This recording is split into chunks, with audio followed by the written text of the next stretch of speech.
News, सच जरूरी है। यह है MNS न्यूज नेटवर्क और आप देख रहे हैं MNS न्यूज टीवी। मैं हूं आपके साथ सोनल। तो आइए देखते हैं आज कुछ खास खबर। सिद्धारमैया को सिद्दरमुल्ला खान कहने पर कांग्रेस कार्यकर्ताओं ने युवक को पीटा, पोस्टर से मंगवाई माफी। कर्नाटक में कांग्रेस कार्यकर्ताओं की गुंडागर्दी का एक वीडियो वायरल हो रहा है। दरअसल एक युवक ने कथित रूप से कर्नाटक के मुख्यमंत्री सिद्धारमैया को सिद्दरमुल्ला खान कह दिया था, जिसके बाद कांग्रेस ने कार्यकर्ताओं ने उस युवक को पीट डाला। इतना ही नहीं, उस युवक को सिद्धारमैया के पोस्टर के सामने घुटनों पर बैठकर माफी मांगने के लिए भी विवश किया गया। हालांकि सोशल मीडिया पर आज वायरल हो रहा यह वीडियो कब का है और कहां है, इसका पता नहीं चल पाया है, मगर सोशल मीडिया पर इस वीडियो को शेयर करते हुए कह रहे हैं कि क्या यही है मोहब्बत की दुकान, जो मुख्यमंत्री पर एक टिप्पणी करने से युवक को पीट दिया गया। इस घटना के वायरल वीडियो में दो व्यक्ति नजर आ रहे हैं, जिनमें से एक व्यक्ति सिद्धारमैया के पोस्टर के पास बैठे युवक पर थप्पड़ जड़ता हुआ दिखाई दे रहा है। साथ ही उससे पूछ रहा है कि उसकी सिद्धारमैया को गाली देने की जरूरत कैसे हुई। क्या सिद्धारमैया सिद्दरमुल्ला खान है? वही सिद्धारमैया के पोस्टर के पास घुटने पर बैठा युवक पोस्टर से ही माफी मांगता दिखाई दे रहा है। साथ ही पीड़ित युवक उन दोनों से यह भी कह रहा है कि उसने सिद्धारमैया को गाली नहीं दी। हालांकि अभी तक आरोपित और पीड़ित युवक की शिनाख्त नहीं हो पाई है। वही इस मामले को लेकर पुलिस का कहना है कि इस मामले में अब तक कोई भी शिकायत दर्ज नहीं की गई है।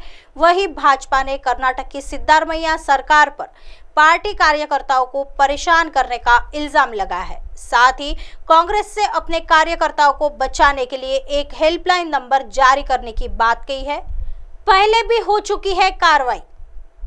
बता दें कि कर्नाटक में कांग्रेस मोहब्बत की दुकान खोलने पर और फ्री के वादों के साथ सत्ता में आई है और ये भी आरोप लगाती है कि केंद्र सरकार आलोचना सुनना नहीं चाहती और आवाज दबाती है। हालांकि कर्नाटक में बीते कुछ दिनों से ऐसे मामले सामने आ रहे हैं, जिसको देखने से ऐसा लगता है कि कांग्रेस सरकार भी दो लोगों की आवाज दबाने लगी है।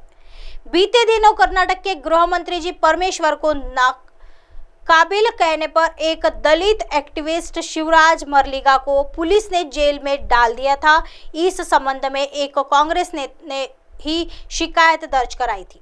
वही एक शिक्षक को भी कांग्रेस सरकार निलंबित कर चुकी है। उस शिक्षक का कसूर केवल इतना था कि उसने सिद्धारमैया सरकार द्वारा अपने पिछले कार्यकाल में लिए हुए लोन की जानकारी देते हुए एक पोस्ट किया था।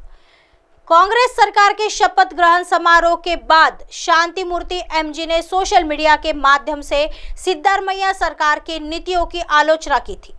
उन्होंने फेसबुक पर पोस्ट करते हुए लिखा था कि पूर्व SM कृष्णा के कार्यकाल के दौरान SM कृष्णा ने 3,590 करोड़ रुपए, HD कुमारस्वामी ने 3,545 करोड़ रुपए, BS येदियुरप्पा ने 25,653 करोड़ रुपए, जगदीश शेट्टार ने 13,464 करोड़ रुपए, धर्म सिंह 15,635 करोड़ रुपए और DV सदानंद गौड़ा ने 9,464 करोड़ रुपए का ऋण लिया था। जबकि सिद्धारमैया सरकार ने 2013 से 2018 ने 2,42,000 करोड़ रुपए का कर्ज लिया था। शिक्षक ने अपनी पोस्ट में लिखा था कि SM कृष्णा के वक्त से लेकर शेट्टार तक मुख्यमंत्रियों ने कुल 71,331 करोड़ रुपए ऋण लिया, मगर सिद्धारमैया के कार्यकाल में कर्ज की राशि 2,42,000 करोड़ रुपए तक जा पहुंची थी। दरअसल ये पोस्ट शिक्षक ने फ्री के वादों पर नसीहत देते हुए लिखी थी कि फ्री के वादों को पूरा करने के लिए सरकार को काफी कर्ज लेना पड़ेगा और राज्य पर बोझ पड़ेगा। आइए बढ़ते हैं अगली खबर की तरफ। राजस्थान में PM मोदी के चेहरे पर लड़ेंगे चुनाव, संसदीय बोर्ड तय करेगा CM का नाम, गजेंद्र शेखावत। केंद्रीय मंत्री एवं राजस्थान के जोधपुर से लोकसभा सांसद गजेंद्र सिंह शेखावत ने राजस्थान में होने वाले विधानसभा चुनाव को लेकर पार्टी की रणनीति के बारे में चर्चा करते हुए यह दावा किया कि भाजपा अपने सबसे लोकप्रिय चेहरे प्रधानमंत्री नरेंद्र मोदी को सामने रखकर राजस्थान में चुनाव लड़ेगी और चुनाव के बाद मुख्यमंत्री कौन बनेगा यह पार्टी का संसदीय बोर्ड तय करेगा। केंद्रीय मंत्री ने के साथ खास बातचीत में राजस्थान के मुख्यमंत्री अशोक गहलोत के साथ चल रही अपनी लड़ाई, भाजपा के अंदर मची गुटबाजी और वसुंधरा राजे सिंधिया के साथ अपनी राजनीतिक प्रतिस्पर्धा सहित राज्य की राजनीति से जुड़े तमाम पहलुओं पर खुलकर और पूरी बेबाकी से अपनी बात रखी। पेश है खास बातचीत के अंश। सवाल किया गया है 2019 के लोकसभा चुनाव में अपने जोधपुर में सीएम गहलोत के बेटे को हराया था। उसके बाद से ही गहलोत आप पर ज्यादा हमलावर मूड में रहते हैं और कहा तो यहाँ तक जाता है कि गहलोत भाजपा के सभी नेताओं में से सबसे ज्यादा आप पर ही आरोप लगाते हैं। उसमें जवाब में आया, जोधपुर की जनता ने जो फैसला किया, केंद्र में प्रधानमंत्री मोदी की सरकार फिर से बनाने के लिए मुझे आशीर्वाद दिया, जनता के उस का आशीर्वाद के प्रतिफल में मुझे गहलोत साहब के कड़वे वचन सुनने को मिलते हैं,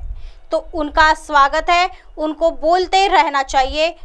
आइए बढ़ते हैं अगली खबर की तरफ। बृजभूषण के समर्थन में उतरा राजपूत समुदाय, खापों पर साधा निशाना। पहलवानों बनाम बृजभूषण सिंह की लड़ाई में अब राजपूत समुदाय भी कूद पड़ा है। राजपूत विकास समिति ने महिला पहलवानों के यौन उत्पीड़न के आरोपों का सामना कर रहे भारतीय कुश्ती महासंघ के प्रमुख और भाजपा सांसद बृजभूषण चरण सिंह को अपना समर्थन दिया है। राजपूत समिति ने पहलवानों के विरोध में खापों के हस्तक्षेप का विरोध करते हुए कहा, देश संविधान और कानून से चलता है, पंचायतों से नहीं। 70 से 80 सदस्यों के एक प्रतिनिधिमंडल ने सोमवार को बागपत के जिलाधिकारी जितेंद्र प्रताप सिंह से मुलाकात की और बृजभूषण चरण सिंह को अपना समर्थन व्यक्त करते हुए भारत के राष्ट्रपति को भेजे जाने के लिए एक ज्ञापन सौंपा।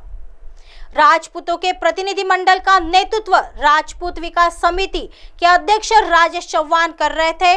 चौहान ने कहा कि बृजभूषण के खिलाफ कोई भी कार्रवाई करने से पहले उन पर लगे आरोपों को भी ठीक से जांच की जानी चाहिए। राजेश चौहान ने कहा, हम पहलवानों के समर्थन में खड़े हैं, लेकिन खाप इस मुद्दे का राजनीतिकरण कर रही है और हम इसकी कड़ी निंदा करते हैं। आरवीएस के उपाध्यक्ष अशोक चौहान ने कहा कि इन खाप पंचायतों में लिए गए निर्णय अवैध और अनैतिक है। कई मौकों पर यह देखा गया है कि खाप प्रतिनिधि केवल राजनीतिक लाभ के लिए अपने मंच का दुरुपयोग करने की कोशिश करते हैं। ऐसे ही दिन भर की तमाम बड़ी खबरों से आपको रूबरू कराएंगे। तब तक बने रहिए एमएनएस न्यूज के साथ। नमस्कार।